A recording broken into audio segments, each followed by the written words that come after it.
नमस्कार, मैं हूं पूजा सिंह और आप देख रहे हैं राजपथ उत्तर प्रदेश। दोस्तों, भारतीय जनता पार्टी में कुछ नाम ऐसे हैं जिनका काम से ज्यादा नाता उनके विवादित बयानों से रहा है। वो उतने ज्यादा सुर्खियों में अपने काम की वजह से नहीं आए जितने की ज्यादा अपने बड़बोलेपन की वजह से आए हैं। किसी दूसरे के लिए कुछ भी बोल देना, अनाप शनाप बोल देना, कभी भी बोल देना, ये नहीं देखना कि क्या परिस्थिति है क्या नहीं और किसके बारे में बोल रहे हैं किसके बारे में नहीं, कुछ भी बोल देने का जैसे लगता है कि उनको कोई लाइसेंस मिला हुआ है या फिर जन्म सिद्ध अधिकार है। जन्म से ही वो इस अधिकार के साथ पैदा हुए हैं। खास तौर पर मैं जिक्र करना चाहूंगी, एक तो भारतीय जनता पार्टी की सांसद हैं कंगना रनौत, वो, और फिर दूसरे हैं भारतीय जनता पार्टी के कैसरगंज से पूर्व सांसद ब्रजभूषण शरण सिंह। फिलहाल उनके सुपुत्र जो हैं वो सांसद हैं, लेकिन वो बिल्कुल भी मतलब कहना चाहिए कि अपने ऊपर कंट्रोल नहीं कर पाते हैं जब किसी के बारे में बोलते हैं तो।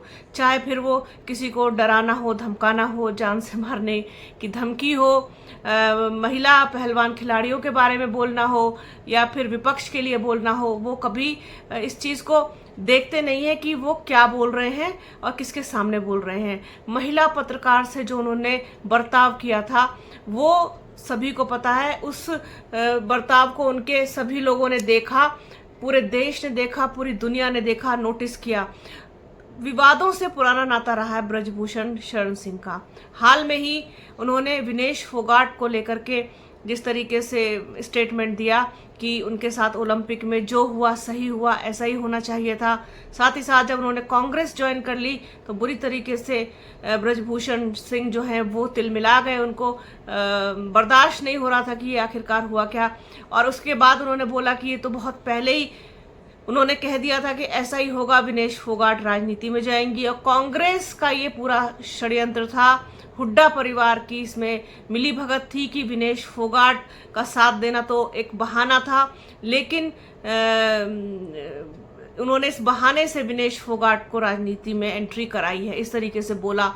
और साथ ही साथ लगातार वो महिला पहलवान खिलाड़ियों के बारे में बोलते रहे हैं। इससे पहले भी जब वो प्रदर्शन कर रहे थे तब से लेकर के और आज तक उनकी ये जो अंदर की कहना चाहिए भड़ास है वो अभी पूरी तरीके से निकली नहीं है और वो इसको जब तब निकालते रहते हैं। अब चूंकि हरियाणा में चुनाव है, बिल्कुल सर पे चुनाव है, भारतीय जनता पार्टी के लिए बहुत ही कहना चाहिए कि प्रतिष्ठा का सवाल है हरियाणा का चुनाव, और वो किसी भी कीमत पर इस पर नुकसान नहीं होने देना चाहती है।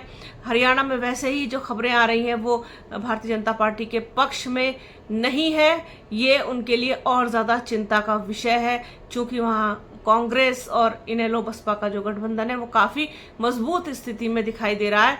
तो ऐसे में उनकी नींद उड़ना स्वाभाविक है। ऊपर से कंगना रनौत और ब्रजभूषण सिंह के बयान ये आग में घी का काम कर रहे हैं, ये और ज़्यादा नुकसान कर सकते हैं। इसलिए आला कमान की तरफ से इनको हिदायत मिली है, इनको स्ट्रिक्ट होकर के कहा गया है। साथ ही साथ इनकी ये भी कह सकते हैं कि जमकर क्लास भी लगाई गई है कि अब बहुत हो गया, बस चुप रहो, अपने मुंह को बंद रखो, चुप होकर के एक तरफ बैठो, अगर नहीं बैठ सकते हो तो अपने दूसरे काम में इन्वॉल्वमेंट करो, लेकिन इस तरीके के बयान देने की ज़रूरत नहीं है। और तब से जब से ऐसी ही एक झाड़ कंगना रनौत को भी लगी थी उनके आला कमान की तरफ से, जब उन्होंने किसान आंदोलन को लेकर के अभी हाल में एक स्टेटमेंट दिया था। उनको भी कहा गया कि बिल्कुल चुप रहो, मुंह को बंद रखो और शांत रहो। तब से तो खैर वो थोड़ी शांत हैं, लेकिन ब्रजभूषण सिंह लगातार बोलते हुए दिखाई दे रहे हैं जब से विनेश फोगाट और बजरंग पूनिया ने कांग्रेस ज्वाइन की है। और आप लोगों को पता है कि विनेश फोगाट और बजरंग पूनिया और ब्रजभूषण के बीच में जो तनातनी है वो जग जाहिर है, किसी से छुपी हुई नहीं है। इसी को लेकर के वो लगातार अपने स्टेटमेंट दे रहे थे, बयान दे रहे थे ऑन कैमरा, जिसके बाद बीजेपी सत्ते में आई। बीजेपी आला कमान ने उनको सख्त हिदायत दी है, निर्देश दिए कि अब कुछ नहीं कहना है, अब बिल्कुल खामोश हो जाओ, चुप हो जाओ, अपने मुंह को बंद कर लो, वरना हरियाणा में तगड़ा नुकसान हो सकता है। एक तो महिला पहलवान खिलाड़ियों का मुद्दा वहां पहले से ही बहुत गर्म है, दूसरा जाट बिरादरी उनसे कोई खुश नहीं है, साथ साथ किसान उनसे खुश नहीं है, जिस तरीके के बयान कंगना रनौत ने लगातार दिए हैं। तो कुल मिलाकर के फिर जो मुद्दे हैं आपके राष्ट्रीय मुद्दे, वो महंगाई, बेरोजगारी, किसानों की समस्या, महिला सुरक्षा ये तो है ही है, उस पर भी जनता अब बात कर रही है, जनता सोच रही है। तो ये सारी चीजें हैं, अगर इसी तरीके के स्टेटमेंट आते रहेंगे तो और ज्यादा नुकसान हो सकता है। यही सब सोच करके आला कमान ने इनको टाइट किया है, इनको चुप रहने को कहा है। तो ये खबर निकल के सामने आई तो सोचा अपने दर्शकों के साथ इसको शेयर किया जाए। तो बने रहिए हमारे चैनल के साथ, हमारे चैनल को लाइक कीजिए, शेयर कीजिए, सब्सक्राइब कीजिए, बेल आइकन जरूर दबाइएगा। अपना और अपनों का बहुत ख्याल रखिए। जल्द मिलूंगी आपसे एक नए वीडियो में, एक नए मुद्दे के साथ, एक नई चर्चा में। तब तक के लिए जय हिंद।